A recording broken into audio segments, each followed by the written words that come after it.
Hi అండి, అందరికీ నమస్తే. Romantic based part 47. రోజు నీ చేత్తోనేగా తింటున్నాను, అందుకే నువ్వు వచ్చే వరకు పిన్ని వల్లి ఎవరు చెప్పినా తినాలి అనిపించలేదు అంది. సిద్ధార్థ్ అయినా కానీ ఏమీ మాట్లాడకపోవటంతో శశి కామ్గా తినేయడంతో సిద్ధార్థ్ తన డిన్నర్ కూడా కంప్లీట్ చేసి శశి పెదవులను తుడుస్తూ ఉండగానే అప్పటికీ కూడా సిద్ధార్థ్ మాట్లాడకపోవడంతో శశి ముద్దుగా మూతి పెట్టి, నీ క్యూటీకి ఏమీ ఆకలి వేయలేదు తెలుసా, నేను తనని కేర్ఫుల్ గానే చూసుకుంటున్నాను అని అంది. తెలియకుండానే కొద్దిగా పొజిటివ్నెస్ యాడ్ చేసి. ఆ మాటకి సిద్ధార్థ్, క్యూటీ కంటే ముందు నా ఏంజల్ ఎక్కడ చిన్న ఇబ్బంది పడకూడదు, ఎక్కడైనా ఎప్పుడైనా. మరి నా ఏంజల్ తన డిన్నర్ టైం దాటితే తినకుండా ఉంటే మరి నాకు చాలా కోపం వస్తుంది కదా. బట్ ఆ ఎమోషన్ ని నీ దగ్గర చూపించలేను అన్నాడు చాలా సీరియస్ గా. సిద్ధార్థ్ కోపంగా మాట్లాడిన మాటల్లో ప్రేమకి ఏం మాట్లాడాలో అర్థం కాక సైలెంట్ గా లేచి సిద్ధార్థ్ ఒళ్ళో కూర్చుని, ఇంకెప్పుడు అలా చేయను సరేనా, నీ ఏంజల్తో పాటు క్యూటీని కూడా అస్సలు ఇబ్బంది పెట్టను అని. శశి సిద్ధార్థ్ హార్ట్ మీదకి వాలిపోవటంతో తను పడకుండా తన అబ్డామిన్ మీద అస్సలు ప్రెషర్ పడకుండా పట్టుకుని, కేర్ఫుల్ ఏంజల్, నువ్వు కొద్దిగా కేర్లెస్ గా ఉన్నా ఐ కాంట్ యాక్సెప్ట్ ఇట్. ఇది చిన్న విషయమే కావచ్చు, but I don't take it easy any small issue also అని అన్నాడు ప్రేమగా తన హెయిర్ ని సరిచేస్తూనే.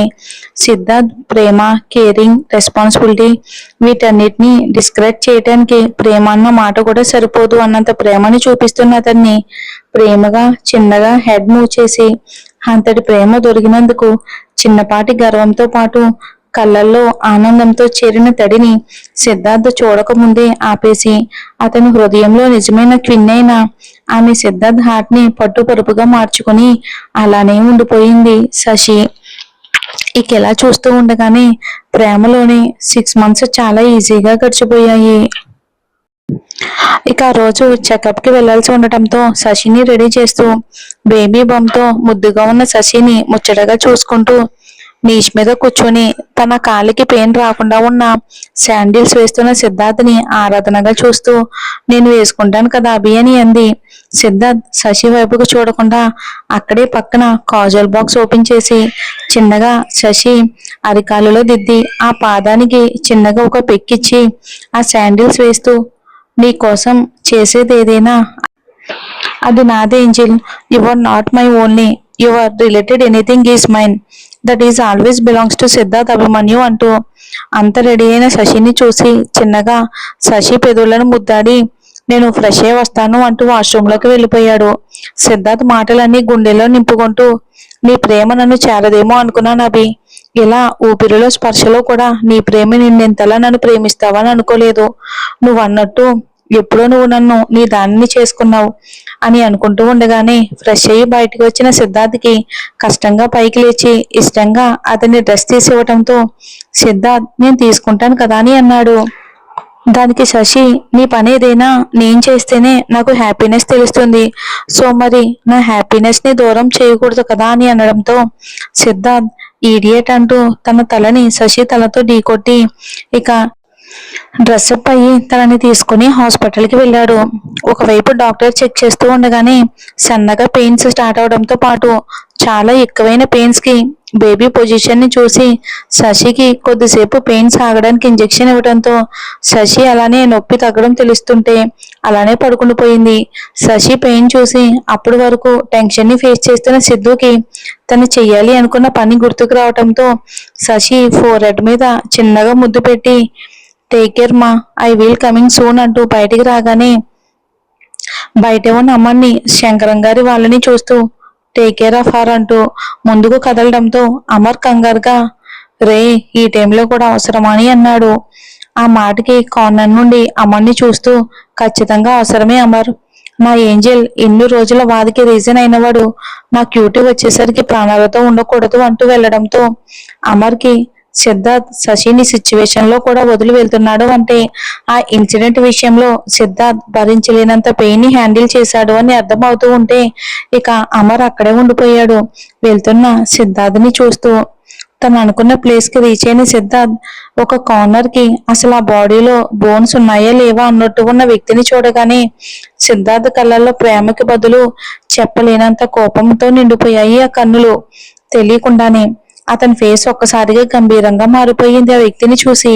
ఇంతలో అడుగుల సౌండ్ కి లేచిన రంజిత్ కి ఒళ్ళంతా గాయాలతో ఓ పక్క నుండి పాత దెబ్బలు మానుతూ ఉంటే మరొక వైపు కనబడుతున్న కొత్త దెబ్బలతో అడుగు వేయటానికి కూడా ఓపిక లేక కష్టంగా లేచి ఎప్పుడో తెగిన నాలుక నుండి మాట కూడా మాట్లాడలేక సిద్ధార్థని చూస్తూ ఉండగానే సిద్ధార్థ కళ్ళల్లో అతన్ని అలా చూశాక ఏదో చిన్న సాటిస్ఫాక్షన్. కష్టంగా మాటలు రాక సైకిలతో, నేను చేసిన చిన్న పనికి ఇంత పెద్ద శిక్ష ఎందుకు సిద్ధార్థ్? నన్ను పోలీసుల కన్నా అప్పగించు అంటూ కన్నీళ్లతో కాళ్ళు పట్టుకుని అడుగుతూ ఉంటే సిద్ధార్థ్ కొద్దిగా మాత్రమే ఉన్న రంజిత్ జుట్టును పట్టుకుని రంజిత్ కళ్ళలోకి చూస్తూ, నువ్వు టచ్ చేసిందే నన్నైతే అలానే వదిలేసేవాడినేమో, కానీ నువ్వు టచ్ చేసింది నా హైయెస్ట్ ఎమోషన్ని. దానికి నీ డెత్ మాత్రమే ఎండింగ్ పాయింట్. అయినా ఇన్ని రోజులు నా శశి బాధకి రీజన్ అయినా నిన్ను అంత ఈజీగా వదిలేస్తానని ఎలా అనుకుంటున్నావు అని విసురుగా వాడిని వదిలేశాడు.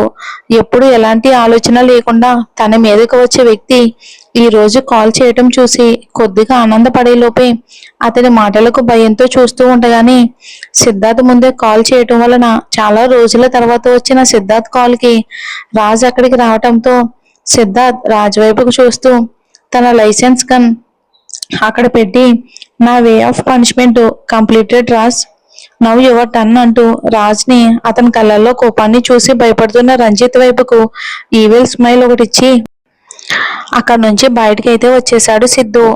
కారులో ఉన్న సిద్ధార్థ్కి లోపల నుండి వినిపిస్తున్న తుపాకీ సౌండ్ కి, ఇదే నా ఏంజిల్ ని టచ్ చేసినందుకు నేను నీకు ఇచ్చేది రంజిత్. యా, నేను ఎంతగా టార్చర్ చేయటం ఎక్కువే కావచ్చు, బట్ నువ్వు టచ్ చేసింది రాంగ్ పర్సన్ ని. తన విషయంలో నాకు మారల్స్ అండ్ వాల్యూస్, ఎథిక్స్ ఏవి కూడా నాకు కనిపించవు.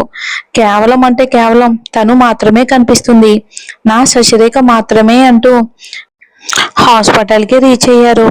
అక్కడితో రంజిత్ కూడా గుర్తుకు రావటంతో రంజిత్ చాప్టర్ కి తన వేలో ఎండింగ్ ఇస్తూ ఇన్ని రోజులు సిద్ధార్థ నరకం అంటే ఏంటో రంజిత్ కి రోజు చూసేలా చేశాడు.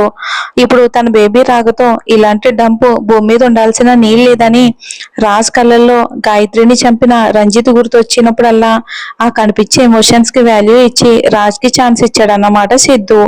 హాస్పిటల్ కి రీచ్ అయిన సిద్ధార్థ్ కి నొప్పితో అరుస్తున్న శశి అరుపులు వినిపించడంతో ఒక్క క్షణం భయంతో అలానే ఉండిపోయాడు, శశికి ఏమవుతుందా అని. మరి నెక్స్ట్ వచ్చే ఎపిసోడే లాస్ట్ ఎపిసోడ్ అండి. మరి మన స్టోరీ నచ్చితే లైక్ చేసి ఛానల్ని సపోర్ట్ చేయండి. మరిన్ని స్టోరీలు మీ ముందుకు తీసుకొస్తూ ఉంటాను. Thanks for watching.